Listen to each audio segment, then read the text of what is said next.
నమస్తే, నేను మీ JK. Welcome to Hasa TV. Telugu రాష్ట్రాల్లో వందే భారత్కు ఆదరణ బాగా పెరుగుతుండడంతో సికింద్రాబాద్ నుంచి మరొక వందే భారత్ను ప్రవేశపెట్టాలని కేంద్రం అయితే నిర్ణయించింది. ఆ వివరాలను ఈ వీడియో ద్వారా పూర్తిగా వివరిస్తాను. తెలుగు రాష్ట్రాల్లో వందే భారత్ రైళ్లకు ఆదరణ అయితే బాగా పెరుగుతుంది. ప్రయాణికుల నుంచి మరిన్ని ప్రాంతాలకు డిమాండ్లు కూడా వస్తున్నాయి. తమ ప్రాంతానికి వందే భారత్ రైళ్లు నడపాలని, తమ స్టేషన్లో వందే భారత్ను ఆపాలని ఈ మేరకు విజ్ఞప్తులు అధికమయ్యాయి. కొత్తగా వచ్చినటువంటి కూటమి ప్రభుత్వం కూడా ఈ యొక్క విజ్ఞాపనలు అనేవి అధికమయ్యాయి. ప్రస్తుతం నడుస్తున్న రైళ్లకు ఆదరణ పెరుగుతుండడంతో తెలుగు రాష్ట్రాలకు మరిన్ని ప్రాంతాలకు ఈ వందే భారత్ సేవలను అందుబాటులోకి తీసుకురానున్నది ఈ యొక్క రైల్వే శాఖ, కేంద్ర ప్రభుత్వం. సికింద్రాబాద్ నుంచి త్వరలో మరో వందే భారత్ను ప్రారంభించేందుకు కసరత్తు కూడా ప్రారంభమైంది, పూర్తయింది. దక్షిణ మధ్య రైల్వే అధికారులు నివేదిక మేరకు మరో వందే భారత్ పట్టాలెక్కనుంది. తెలుగు రాష్ట్రాల్లో ప్రస్తుతం కీలక మార్గాల్లో వందే భారత్ రైళ్లు నడుస్తున్నాయి. సికింద్రాబాద్ తిరుపతి, సికింద్రాబాద్ విశాఖపట్నం, విజయవాడ చెన్నై, కాచిగూడ బెంగళూరుల మధ్య ఈ రైళ్ళు అనేవి నడుస్తున్నాయి. ప్రస్తుతం మరో వందే భారత్ రైలును అందుబాటులోకి రానుంది.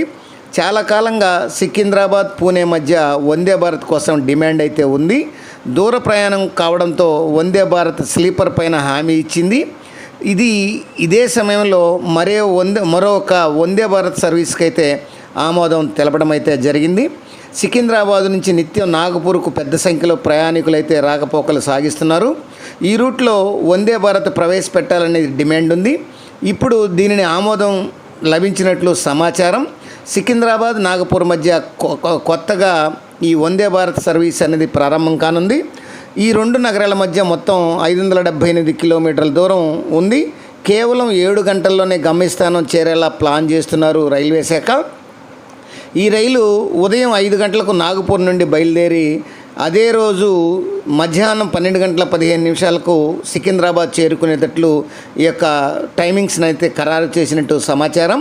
ఇక షెడ్యూల్ విషయాన్ని కానీ చూస్తే మధ్యాహ్నం 1 గంటకు సికింద్రాబాద్లో బయలుదేరి రాత్రి 8:20 ఈ యొక్క గమ్యస్థానం అయితే చేరుకుంటుంది. కాజీపేట, రామగుండం, బలర్షా, చంద్రపూర్, సేవాగ్రామ్ స్టేషన్లలో ఈ రైలు హాల్ట్గా నిర్ణయించినట్టు రైల్వే శాఖ అయితే నిర్ధారించింది. మహారాష్ట్రలోని పలు ప్రాంతాలకు రాకపోకలు సాగించేందుకు ప్రయాణికుల కోసం ఈ నిర్ణయం తీసుకున్నట్లు రైల్వే శాఖ, కేంద్రం అయితే ప్రకటించింది. త్వరలోనే సికింద్రాబాద్, పూణే మరియు వీటి మధ్య వందే భారత్ స్లీపర్ను గుడక అందుబాటులోకి తీసుకొస్తుందని రైల్వే శాఖ అధికారులు అయితే చెప్తున్నారు.